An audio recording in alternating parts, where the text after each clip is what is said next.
Kidlat News Updates.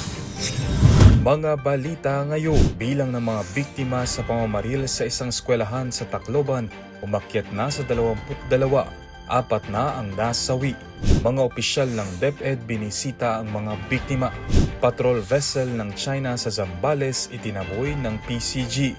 Bagyong Francisco, isa ng super typhoon, napanatili ang lakas habang mabagal na kumikilos. Ako po si Cesar Soriano para ihatid ang mga nangungunang mga balita sa buong kapuluan. Ngayon, Umakyat na sa 22 ang kabuuang bilang ng mga biktima ng walang habas na pamamaril sa San Jose National High School sa Tacloban City nitong Lunes ng umaga. Ayon sa Philippine Red Cross, isa pang sugatang estudyante ang pumanaw habang ginagamot sa ospital kagabi. Dahil dito umakyat na sa 4 ang bilang ng mga nasawi. Batay naman sa ulat ng Tacloban City Health Office, 17 iba pa ang nasugatan sa insidente, kabilang sa mga sugatan ng 16 na tinamaan ng bala, 3 nawalan ng malay, 1 nasugatan dahil sa pagkahulog at 2 ang nakaranas ng matinding takot o hysteria. Isinugod sa iba't ibang ospital sa lungsod ang mga biktima para sa agarang lunas. Kaugnay nito agad na bumisita ang mga opisyal ng DepEd Central Office sa mga biktima ng pamamaril. Patuloy din ang koordinasyon ng DepEd sa PNP at DSWD para sa tulong sa mga apektadong mag-aaral, guro at kanilang mga pamilya. Suspendido rin ang klases sa elementary at secondary levels sa lahat ng eskwelahan sa Tacloban ngayong araw, habang patuloy na hinihigpitan ng seguridad sa mga paaralan at lungsod kasunod ng insidente.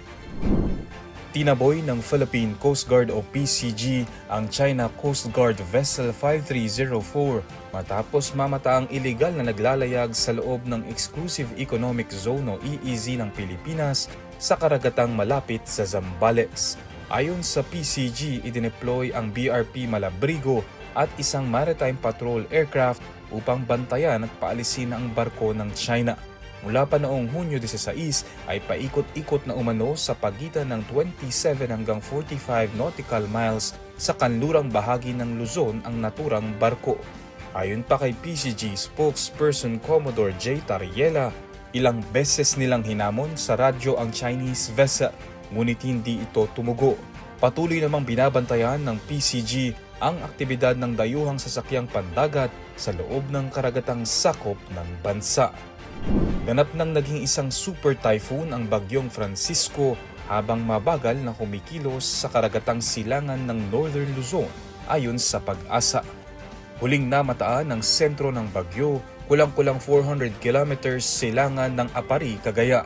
Taglay pa rin ito ang lakas ng hangin na 185 kilometers per hour malapit sa gitna at pagbugsong umaabot sa 230 kilometers per hour. Dahil dito nananatiling nakataas ang Signal Number 1 sa Batanes, northeastern portion ng Cagayan kabilang ang mga bayan ng Gonzaga at Santa Ana at silangang bahagi ng Babuyan Islands. Ayon sa Pag-asa, bagamat hindi inaasahang direktang tatama sa kalupaan ng bagyo, pinalalakas nito ang habagat na magdadala ng malalakas na pagbugso ng hangin at pag-ulan sa malaking bahagi ng Luzon, Visayas at ilang lugar sa Mindanao. Para sa Kidlat News Channel, ako si Renza Lenon, nag-uulat. ako po si Cesar Soriano, kasama nyo sa bawat pagputo ng balita.